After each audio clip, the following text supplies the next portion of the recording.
What happens when one of Britain's most respected actors walks onto a morning talk show expecting a friendly chat, and instead finds himself blindsided by a host determined to humiliate him on live television?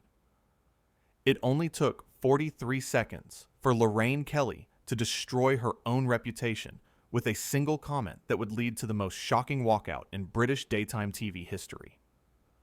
Gary Oldman settled into the bright orange sofa of the studio, the morning light streaming through the windows behind him. He'd been up since 5 in the morning, doing press rounds for his latest film, but he maintained his characteristic warmth and professionalism. Lorraine Kelly sat across from him, flanked by her regular panelists, fashion correspondent Helen Stevens, and entertainment reporter Ross King. The studio audience applauded as the segment began.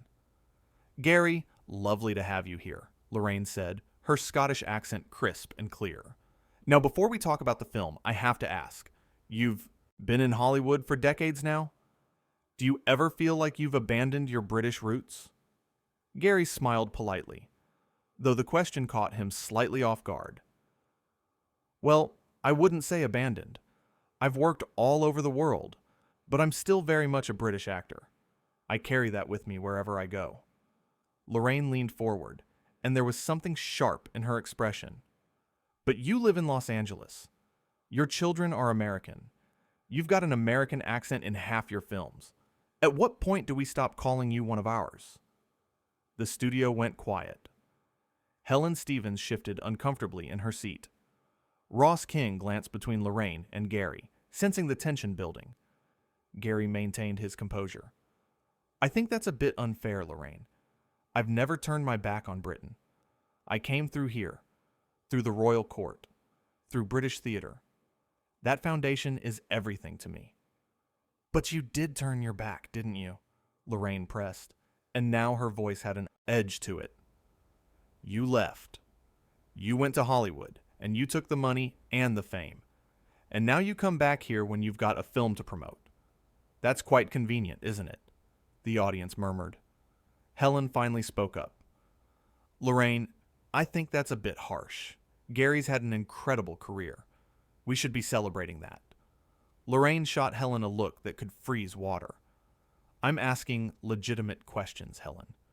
Questions that I think our viewers want answered." Gary took a breath, clearly trying to keep things civil. "Look, I understand there might be some perception that actors who work internationally have somehow left their home behind. But that's simply not true. I've worked in British films throughout my career.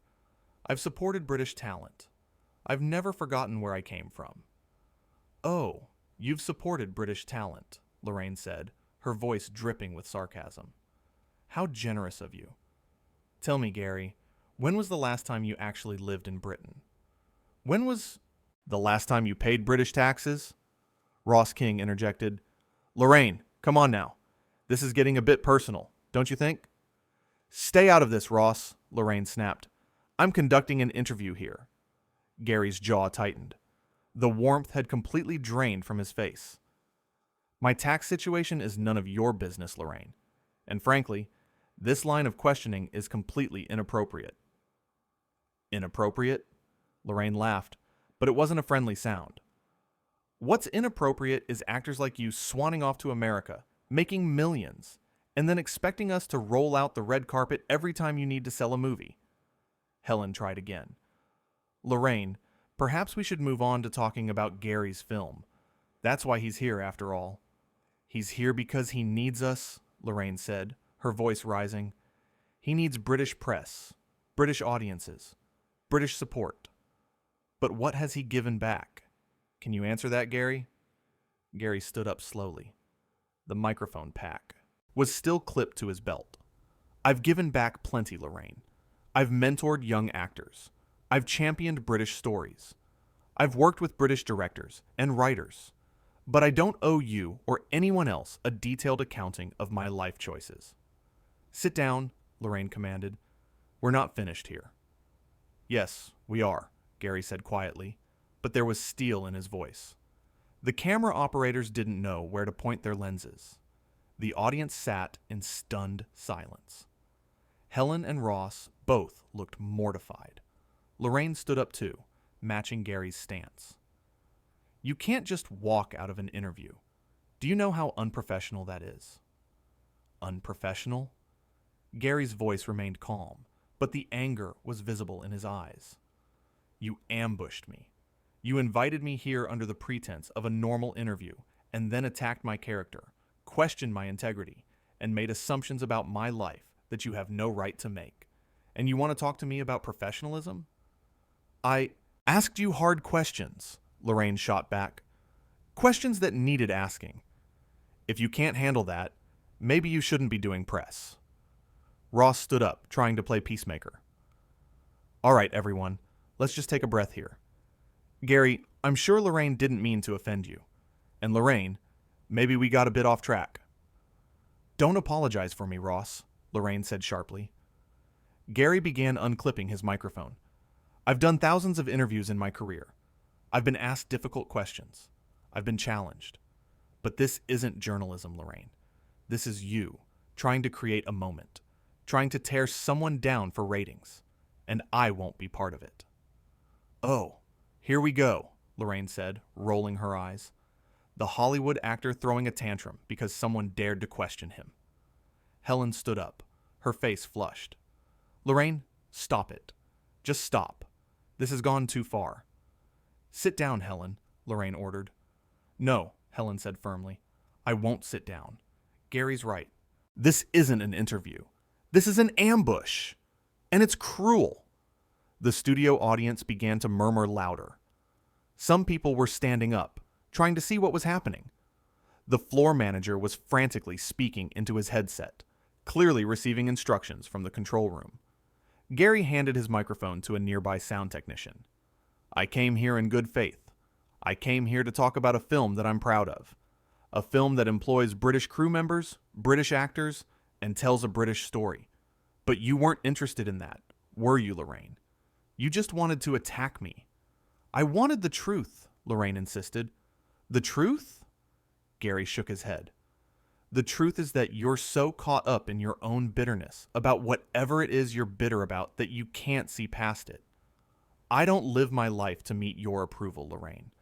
I don't make my choices based on what morning show hosts think of me. Lorraine's face was red now. Get out then. Go on. Run back to Lawson. Angelus, where everyone tells you how wonderful you are. I'll leave, Gary said, but not because you're telling me to. I'm leaving because I have too much respect for myself to stay here and be insulted. Ross reached out, putting a hand on Gary's shoulder. Gary, mate, I'm really sorry about this. This isn't how things normally go. Gary nodded at Ross, then at Helen. I know it's not. You two have always been professional. But her... He gestured toward Lorraine without looking at her. She's forgotten what this job is supposed to be about. And what's that? Lorraine demanded. What's this job supposed to be about? According to the great Gary Oldman? Gary finally looked at her directly. It's supposed to be about connecting with people. About sharing stories. About having conversations that matter. It's not supposed to be about tearing people down to make yourself feel important.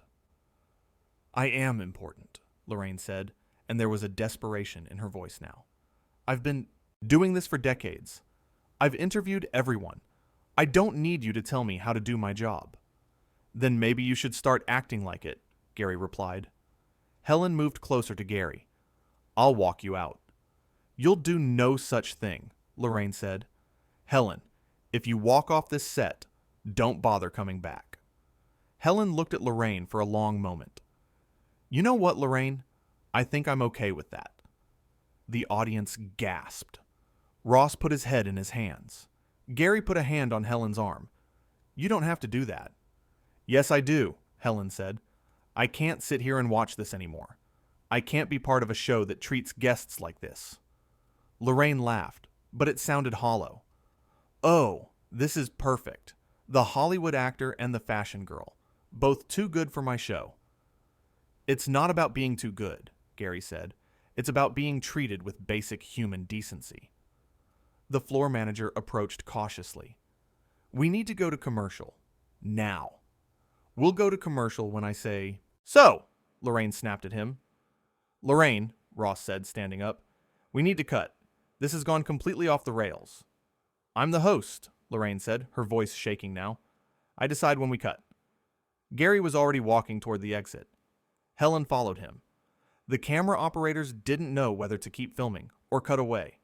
The audience was buzzing with shocked conversations. Ross tried one more time. "Lorraine, please, let's just take a break and regroup." But Lorraine wasn't listening. She was staring at Gary's retreating back. "You're making a mistake," she called out. "Walking out like this. Everyone will know. Everyone will see what kind of person you really are." Gary stopped at the studio door and turned around one last time. The entire studio fell silent, waiting for his response. "Let them see," Gary said quietly. "Let them see exactly what happened here today. Let them see that I came here with nothing but good intentions and was met with hostility and disrespect. Let them see that when I was attacked, I didn't attack back. I simply removed myself from a toxic situation. If that makes me the bad guy in your eyes, Lorraine, then I can live with that." "You think you're so noble," Lorraine said, and now there were tears in her eyes, though whether they were from anger or something else was unclear. "You think you're better than me." "I never said that," Gary replied. "I never thought that. But you've certainly worked hard to prove that you're not the person I thought you were." With that, Gary Oldman walked out of the studio. Helen Stevens followed him. The heavy studio door closed behind them with a decisive thud. The audience didn't know how to react. Some people were applauding. Others were sitting in shocked silence. Ross King looked at Lorraine, then at the cameras, then back at Lorraine. "We should really go to commercial now," he said softly. Lorraine stood alone on the set, her chest heaving, her face flushed. The bright orange sofa seemed garish now, the cheerful morning show set completely at odds with what had just transpired. "Fine," she said finally, her voice barely above a whisper. "Go to commercial." The floor manager made a cutting gesture. The lights shifted. The audience was ushered out of the studio. Ross walked over to where Lorraine stood. "What just happened?" he asked. Lorraine sank down onto the sofa, suddenly looking exhausted. "I don't know." "You were so aggressive," Ross said. "Why? What was that about?" Lorraine shook her head. "I thought I was asking important questions." "Important questions?" Ross sat down next to her. "Lorraine, you accused him of abandoning his country. You questioned his integrity. You mocked him. Those weren't questions. Those were attacks. He gets to swirl around Hollywood, making millions, living this glamorous life," Lorraine said, and now her voice sounded small. "And then he comes here, to our little morning show, and we're supposed to be grateful." Ross stared at her. "Is that what this was about? You were jealous?" "I'm not jealous," Lorraine insisted, but the words rang hollow. "Then what would you call it?" Ross asked. Meanwhile, in the corridor outside the studio, Gary Oldman was leaning against the wall, taking deep breaths. Helen stood next to him, equally shaken. "I'm sorry you had to do that," Gary said to her. "Quit like that. She might have been bluffing, you know. You might have been able to stay." Helen shook her head. "Even if she was bluffing, I wouldn't want to. Did you hear the things she was saying? That's not the kind of show I want to be associated with." "Still," Gary said, "your job." "I'll find another job," Helen said firmly. "There are lots of shows, but there's only one integrity, you know? And I'd rather have that than a regular paycheck from a host who treats people like that." Gary smiled at her, genuine warmth returning to his face. "You're a good person, Helen. Thank you for standing up." "You made it easy," Helen replied. "You kept your cool in there. A lot of people would have lost their temper, would have yelled back, but you stayed calm. You stayed dignified." Gary shrugged. What would yelling have accomplished? She wanted a fight. She wanted me to lose control so she could paint me as the villain. I wasn't going to give her that satisfaction. A production assistant hurried up to them, looking frazzled. Mr. Oldman, I'm so sorry about what happened in there. That's not how we normally conduct interviews. I know, Gary said kindly. I've been on this show before. It used to be lovely. Do you need anything? The production assistant asked. Water? Your publicist is on the phone in the green room. I'll be there in a moment, Gary said. Just needed a minute to collect myself. The production assistant nodded and hurried away. Gary looked at Helen. Are you going to be all right? I should be asking you that, Helen said. I've been through worse, Gary admitted. Much worse, actually. But it still stings when someone comes at you like that out of nowhere. Back in the studio, the commercial break was ending. Lorraine had composed herself somewhat, though her eyes were still red. Ross sat next to her, uncertain of what to do. We have to finish the show, Lorraine said. We have 3 more segments to fill. How are you going to address what just happened? Ross asked. The audience saw it. The viewers at home saw it. You can't just pretend it didn't happen. Lorraine took a shaky breath. I'll say that Gary Oldman decided to leave the interview. That's all. Lorraine, Ross said carefully, people aren't stupid. They saw what you did. I asked tough questions, Lorraine insisted, but her voice lacked conviction now. You attacked him, Ross corrected. There's a difference. The floor manager approached. 30 seconds to live. Lorraine stood up, smoothing down her dress. I'm the host of this show, Ross. I make the decisions about what happens here. And look how well that turned out, Ross muttered, but he stood up too, taking his place on the sofa. The lights came back up. The cameras rolled. Lorraine faced the camera with a forced smile. Welcome back, she said, her voice only slightly strained. We had an unexpected situation during our interview with Gary Oldman. He chose to leave the program. We respect his decision, and we'll move on now to our next segment. In the green room, Gary watched the monitor with his publicist standing beside him. His publicist was furious, already composing strongly worded emails on her phone. That's it? The publicist said. That's all she's going to say? After what she did to you? Gary shrugged. What did you expect? An apology? That's not going to happen.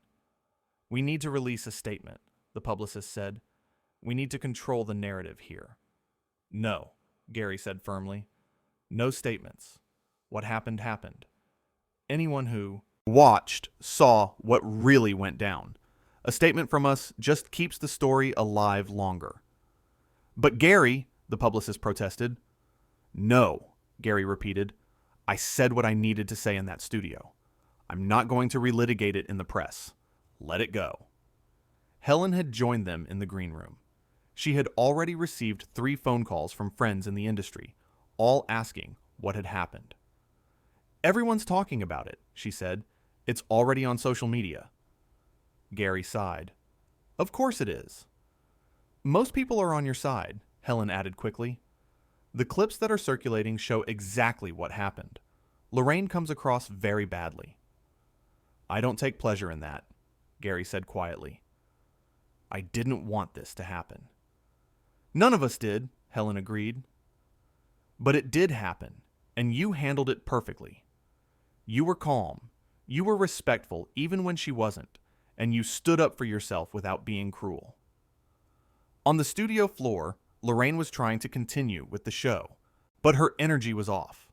Ross was doing his best to carry the segments, but the atmosphere was wrong. The studio audience, a fresh group brought in after the commercial break, could sense the tension, even though they hadn't witnessed what had happened. During the next commercial break, Lorraine's producer came down from the control room. His face was grave. We need to talk, he said. After the show. My office. Lorraine nodded, not meeting his eyes. Ross leaned over to her. Are you okay? I'm fine, Lorraine said automatically. You're not fine, Ross said. None of us are fine. That was one of the most uncomfortable things I've ever been part of. Then maybe you should have supported me, Lorraine said. and there was a flash of her earlier anger. Supported you? Ross looked incredulous. Lorraine, what you did in there wasn't supportable. You were cruel to that man. He came here in good faith, and you ambushed him. I asked him questions, Lorraine said stubbornly. You attacked him, Ross said, echoing what he'd said before. And everyone knows it. Lorraine didn't respond. The floor manager counted them back in, and they returned to their forced smiles and hollow banter. In the green room, Gary was preparing to leave. His publicist had arranged a car to take him back to his hotel. Are you sure you don't want to say anything? The publicist asked. This is a big opportunity to frame the narrative. I'm sure, Gary said. The truth speaks for itself. Helen walked with him to the exit. What will you do now? Go back to my hotel, Gary said. Call my wife. Probably have a stiff drink. And then I'll move on. Gary paused at the door. What happened back there? It's over. I'm not going to waste my energy being angry about someone else's issues. Helen hugged him. Thank you for being a good example of how to handle a bad situation. Gary hugged her back. Thank you for standing up. That took courage. As Gary's car pulled away from the studio, back inside, the show was wrapping up. Lorraine delivered her closing remarks with a brittle cheerfulness that fooled no one. Thanks for watching, she said to the camera. Join us again tomorrow. The moment the cameras stopped rolling, Lorraine's smile dropped. She stood up without a word and walked toward her dressing room. Ross and the production team watched her go. In her dressing room, Lorraine sat in front of her mirror, staring at her reflection. The makeup that had looked perfect under the studio lights looked harsh and artificial now. She looked tired. She looked old. Her phone was buzzing constantly with messages, but she ignored it. She knew what they would say. She knew that she'd made a terrible mistake, that she'd let her emotions get the better of her, that she'd treated a guest abominably. But acknowledging that, truly acknowledging it, felt impossible right now. There was a knock on her door.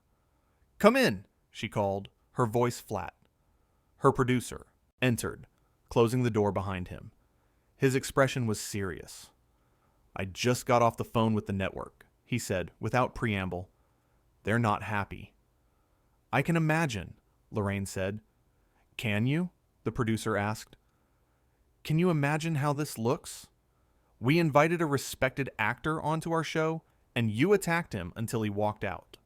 And then one of our regular contributors quit on air in solidarity with him. This is a PR nightmare. I was asking him tough questions, Lorraine said, but the defense sounded weak even to her own ears. The producer shook his head. No, Lorraine, you weren't. I was in the control room. I saw the whole thing. You were hostile from the start. You made personal attacks. You questioned his integrity without any basis. That wasn't journalism. That was personal. Lorraine didn't respond. What could she say? The network wants you to issue an apology, the producer continued. An apology? Lorraine's head snapped up. To Gary Oldman? To Gary! Oldman, to the viewers, to everyone, the producer said. They want you to apologize publicly and unreservedly. Lorraine felt a surge of defiance. And if I refuse? The producer's expression hardened. Then they'll have to consider whether this is the right fit anymore.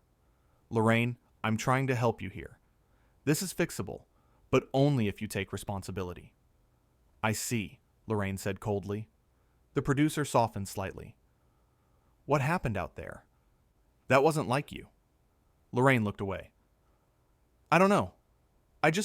When he came out, so comfortable, so confident, talking about his Hollywood life, I just felt, I don't know, angry. Why? The producer asked gently. I've worked so hard, Lorraine said, and her voice cracked, for so long. And I'm still here, doing morning television, while people like him get to travel the world, win awards, be celebrated, and then they come on my show, and it's just a checkbox for them. Just another interview to get through. The producer sat down across from her. Lorraine, You have a successful career. You're well respected. You have a loyal audience. Why are you comparing yourself to Gary Oldman? Because he gets to be taken seriously, Lorraine said. He gets to be an artist. And I'm just, what? The friendly morning show host who asks celebrities about their latest projects. It feels, I don't know, small. It's not small, the producer said firmly. What you do matters. You connect with millions of people every day. You bring them information, entertainment, comfort. That's not small, Lorraine. That's important. Lorraine wiped at her eyes. Then why doesn't it feel that way? I don't know, the producer admitted. But taking it out on your guests isn't the answer. Back at his hotel, Gary Oldman sat on the edge of his bed, phone in hand, talking to his wife. He'd recounted the whole story, and she'd listened with increasing disbelief. She really said that? His wife asked. She really questioned whether you were still British? She did, Gary confirmed. It was bizarre. It felt so personal, like she had some kind of grudge against me. Maybe she did, his wife suggested. People are complicated. Maybe there's something else going on in her life. Maybe, Gary agreed. But that doesn't make it okay. No, it doesn't, his wife said firmly. You had every right to walk out. I'm proud of you for handling it the way you did. Gary smiled. Thanks, love. I just hope this doesn't overshadow the film. People will support you after seeing how you were treated, his wife said. I suppose that's the silver lining, Gary said, though I'd rather have just had a normal interview. They talked for a few more minutes before saying their goodbyes. Gary set the phone down and lay back on the bed, staring at the ceiling. He thought about Lorraine Kelly, about the anger in her eyes, the desperation in her voice. He thought about how she'd seemed almost compelled to attack him. He hoped she would be okay. Despite everything, despite how she'd treated him, he genuinely hoped she would get whatever help or support she needed. Because holding on to that much anger, that much resentment, it couldn't be healthy. Gary closed his eyes. Tomorrow, he would do more interviews. He would smile and be charming and talk about his film. He would be professional, because that's what he did. But he would also be more cautious. Today had been a reminder that even seemingly friendly situations could turn hostile in an instant. In her dressing room, Lorraine Kelly was still sitting in front of her mirror. Her producer had left. Her phone had stopped buzzing. The silence was deafening. She thought about Gary Oldman's face as he'd walked out, the disappointment in his eyes, the dignity in his bearing even as he was leaving. She thought about Helen Stevens, quitting on air, choosing integrity over her job. She thought about Ross King, looking at her with confusion and concern. And she thought about herself, about the person she'd become in those heated moments, and she didn't recognize her. Lorraine Kelly had built a career on being warm, approachable, friendly. She'd prided herself on making guests feel comfortable, on creating conversations that felt natural and genuine. But today, she'd thrown all of that away. She'd let her own insecurities, her own frustrations with her career and her life, turn her into someone cruel. And now she had to live with that. She picked up her phone and opened her social media. The clips were everywhere. People were commenting, sharing, expressing their shock and support for Gary Oldman. Very few people were supporting her. Lorraine closed the app. She didn't need to see anymore. She knew what she'd done. She knew how badly she'd messed up. Her producer wanted her to apologize. The network wanted her to apologize. Probably everyone wanted her to apologize. But could she? Could she genuinely apologize for behavior that had felt, in the moment, justified? She thought about Gary's words, about how he'd said this job was supposed to be about connecting with people, about sharing stories, about having conversations that matter. He'd been